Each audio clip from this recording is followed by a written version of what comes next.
36 Seconds is a series produced by Black Heart Association based on the fact that every 36 seconds someone dies from heart disease. This series aims to highlight the devastating effects heart disease and stroke have on the Black family. Listen in to these stories of love, loss, and survival. We are a God-fearing family. Before my mama's mama, everyone, we've always, it's nothing for us to wake up and hear them speaking in tongues and shouting through the house. We've learned at a young age that everything is God, faith. We've seen miracles within our family, so we stand on that. We're also a small family, but a very close-knit family. There's nothing we wouldn't do for each other. And a loving family, hardworking. My mama has worked really hard. We've seen her work hard, and she instilled that in us. So I think that would describe us. Would you agree, Wanda? Yeah. I was just gonna say very family oriented. I mean, every year for I don't know how many years we get together for all our birthdays. Just big on getting together and family. Never had a family reunion really, but you know.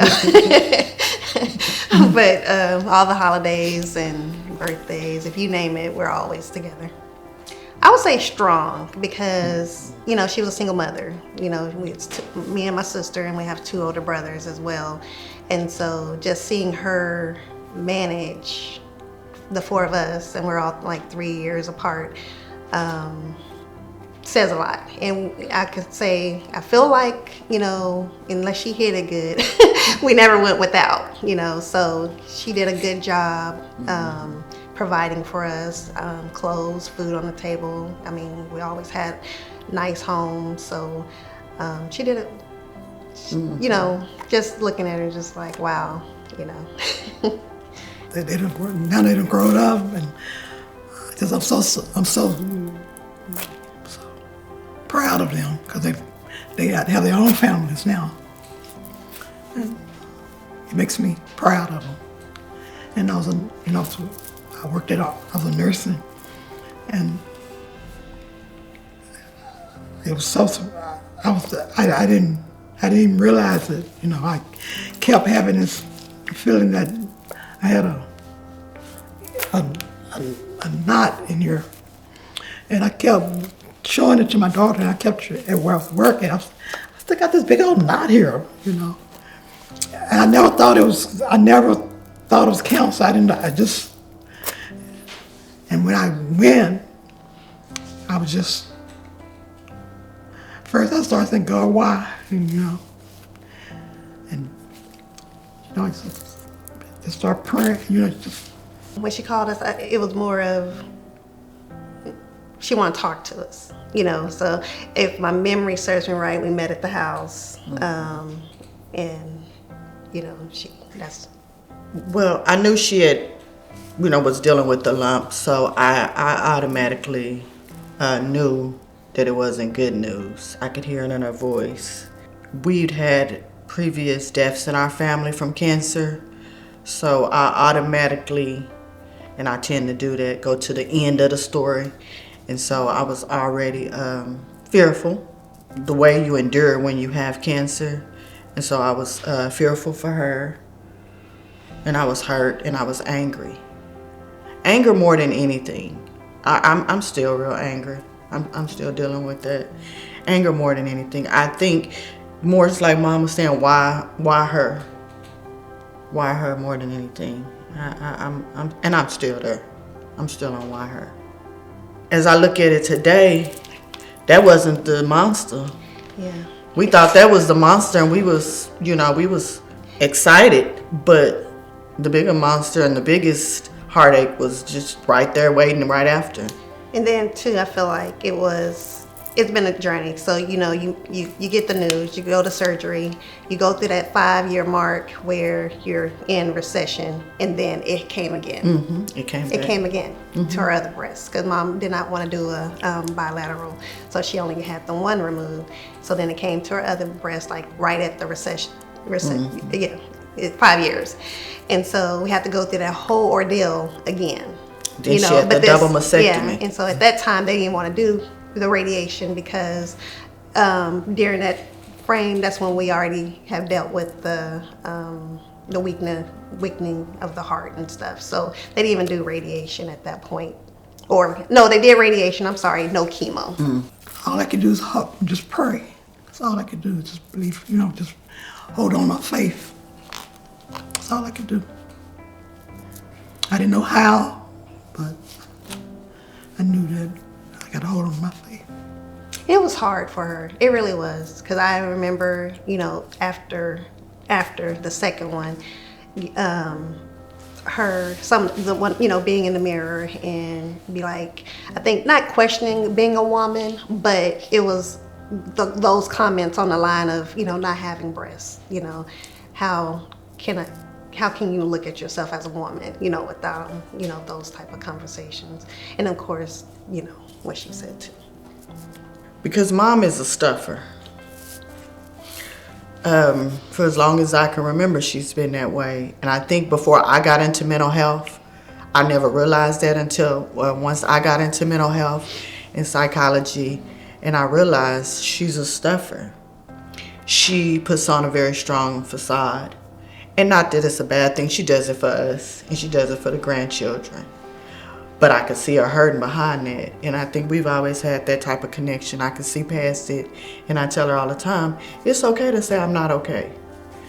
And she don't do it often. So I felt like I grieved because she wasn't openly grieving. So I know how hard that has to be to go about your day when you're really breaking down. So my grief, that's where it came from for her, because she was hurting so much and she really didn't want to let on. She was still working. At the early parts of all of this, she was still getting up, going to work, even in chemo and all those things. She was still getting up, going to work as a nurse, running a nursing department. And I knew she was hurting, but she wouldn't, I think she just immersed herself in work and all in church, and she wasn't doing the grieving. So I hurt for that. I knew I was hurting. I didn't realize they realized it. My body just, I lost my hair. One day I woke up and my hair was gone. And then I found out about my heart, and I didn't think I was going. All I do is pray, because I didn't know. I just didn't know. I didn't know if I was gonna make it or not. I said, just pray. That's all I could do. I didn't know what else I could do. Well, first they wanted me to put a fibrillator. I mean, they wanted me to first to do they wanted to first find hard. But then they said because it wasn't, they were gonna try to find me a heart. I needed a heart. And then they started saying that I wasn't a candidate for it, because I've been in counseling, so. And every time we come, he was always kept telling me, you wanted me to do that. They wanted me to put the what was that? No, they wanted me to have That's just been within the last year. The stages, she want to know like the stages. And when we first started out, she was, they wanted to do the, like she said, she wasn't a candidate. She started having real shortness of breath. Walking, she was weak a lot, and so she would start having those issues. And so that's when they went in to do the heart cath. They went in and did a heart cath to see what was going on with her heart. During that time, that's when they found out her heart was at 10 to 15%, the beating. And then later on, when she came out, probably within a day or two, I found out she had a stroke. I kept on telling them she wasn't right. I said, something ain't right. And they was like, well, she's probably still on the medication. I said, no. I said, she's calling things weird. Like she was, like when I was leaving the hospital, she was like, turn that water off. I said, Mama, ain't no water running, and she's like, but she couldn't get it out. And so I figured out she was needing lights.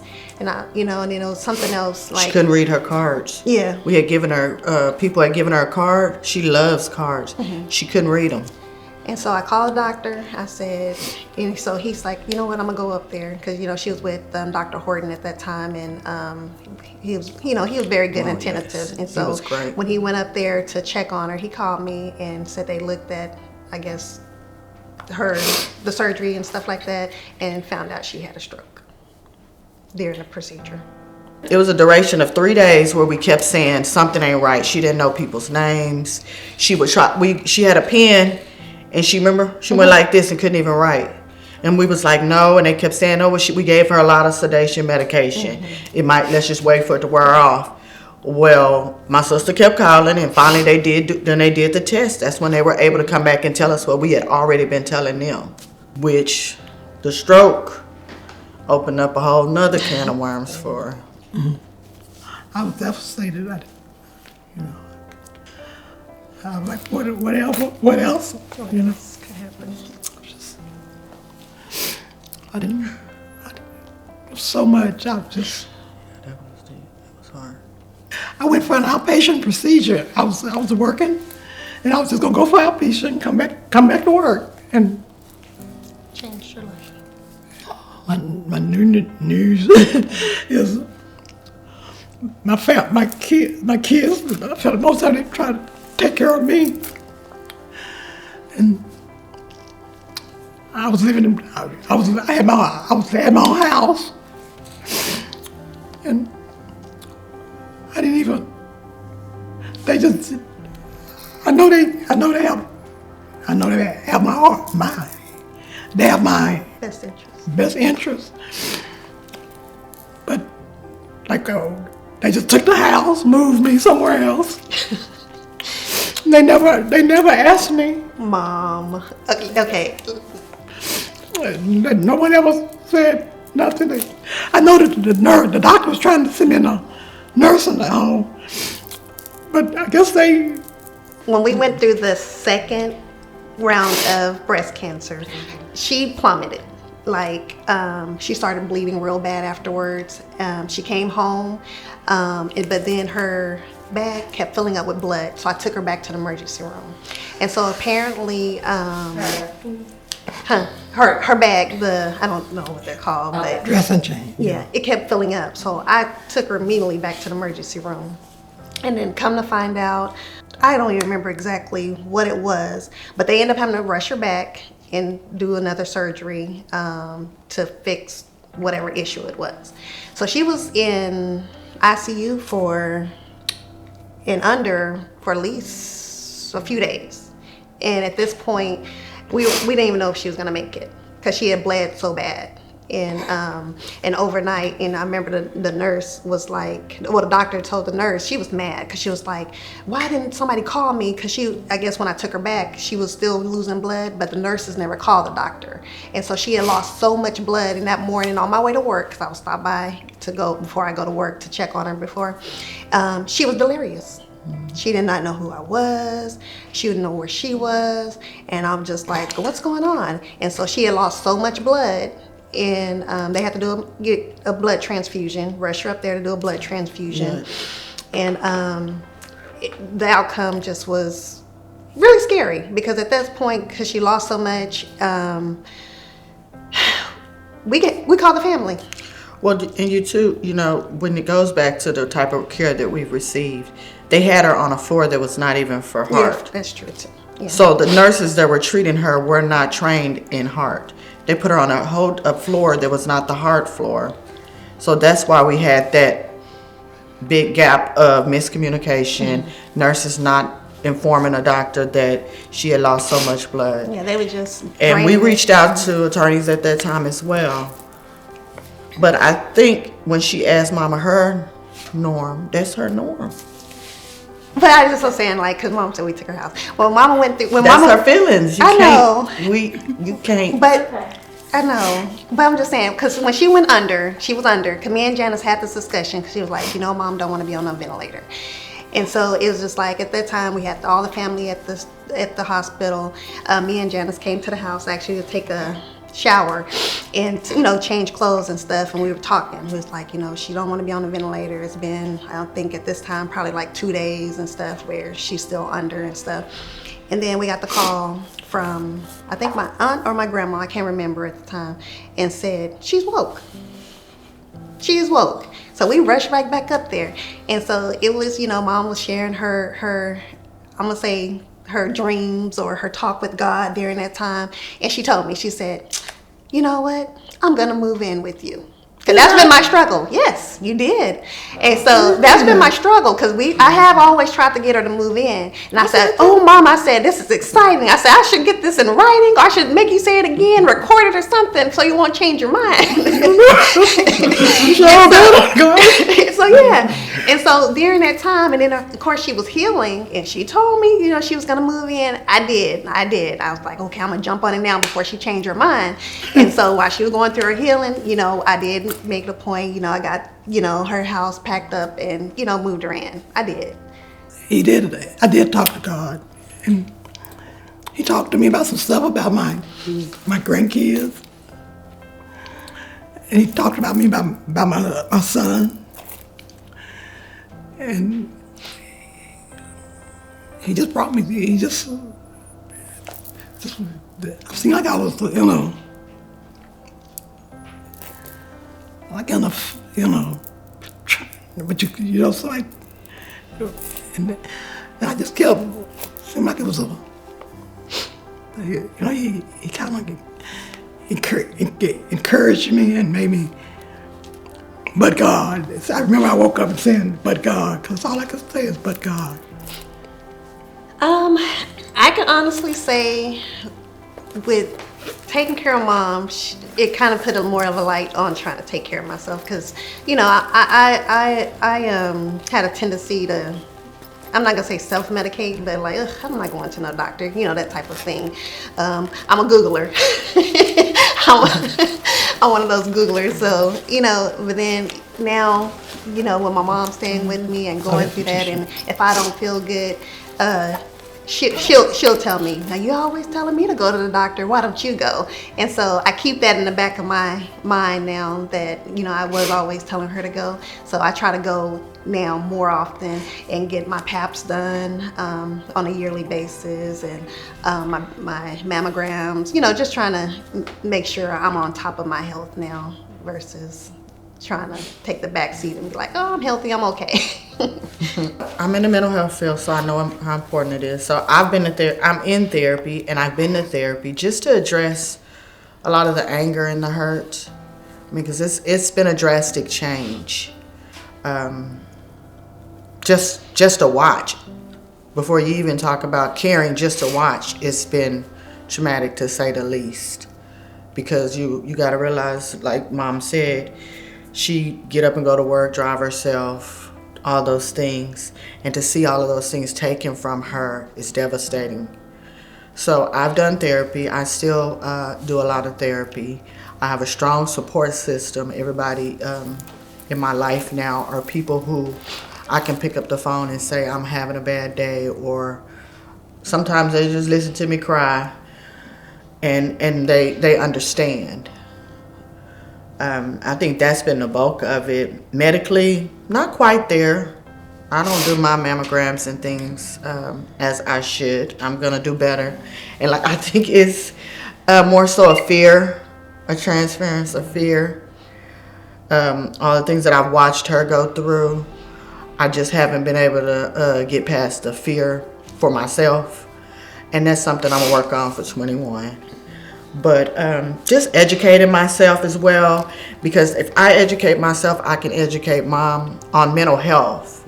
I know she deals with a lot physically, but I'm always talking to her about, being able to say how you feel, being authentic with your feelings. It's okay to cry, things like that. And that's what I want for her more than anything, because I know she lives with my sister. My sister takes care of a lot of her physical needs. So I'm always checking on how you doing, because I know she she deals with a lot eternally. So I think that's more so for me how I take care of myself. She wants to drive herself. The doctor took her out for driving. She didn't want to drive. She just wanted. I think the doctor, when I first had the stroke, I'm sure he thought that. But now it's been a while. It's been some years. and I can drive. And I tell her, but she's scared that something may happen. Or if I have a stroke or something. So that's what she told me. She said, if something happened. Yeah, if something happened, yes. Because with her stroke, she has aphasia, and which that's just so hard expressing yourself. But one of the things the doctor said that some of the damage is the way she processed things are delayed. Her cognitive. So, and her reading. So if you see a stop sign or different signs, So that's my fear. If you're coming up to that stop sign or the red light, are you seeing it as red already to stop, or that processing, that delay? That's what's scary. The delay. You always take me back to my faith, because I couldn't do it without my faith. And that's all I can really tell people to hold on to that. Mine would be communicate, definitely. Even though, my communication with my mom, they say I'm a little forceful. So I would try to be more understanding and try to present it in a different way where it don't seem like I'm forcing her to make a decision, but more so as you're making the decision together. I think that would help out a lot. Just remember that they're still an adult. They're still have an input on their lives. And imagine how scary this must be for them. They have doctors talking and so many different people talking, just to kind of try to understand if it was you, how would you feel more than anything? One, the transmission of medical information. When we get to the hospital, we pretty much go to the same hospitals. And we have to watch them time after time, not remember my mom's history. We have to explain to them, remind them.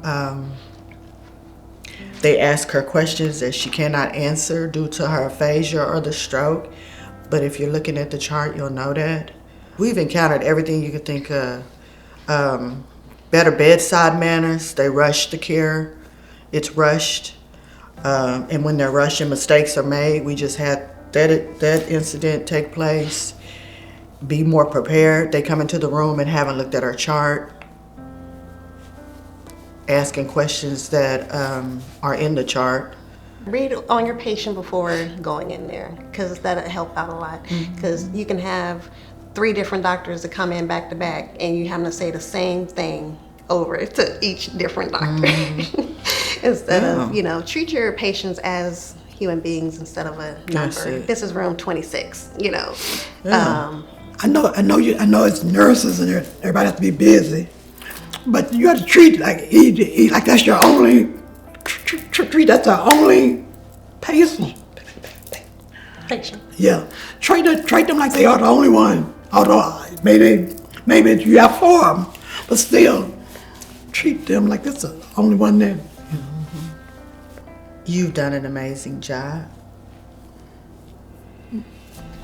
You've done an amazing job.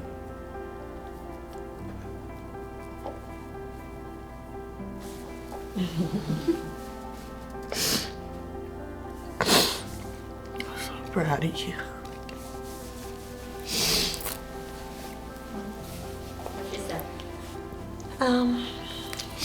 Mine would be because I know I have that hard shell up, and I hide my emotions and definitely don't never. I'm not gonna say never, but very hardly express myself. But I know I love you, and it's okay to hug me. I say that because sometimes she'll be like, man, I just kind of be like, but it's okay. I'm okay with the my mom. And that, Like, you mean the world to me, and you're strong, and you raise great kids. And I'm gonna go on to the way we do with our kids as well. I'm so proud of y'all. And I'm so thankful because I know that some people don't take care of their moms. And my kids, I know they have my best interest. It means a lot to me.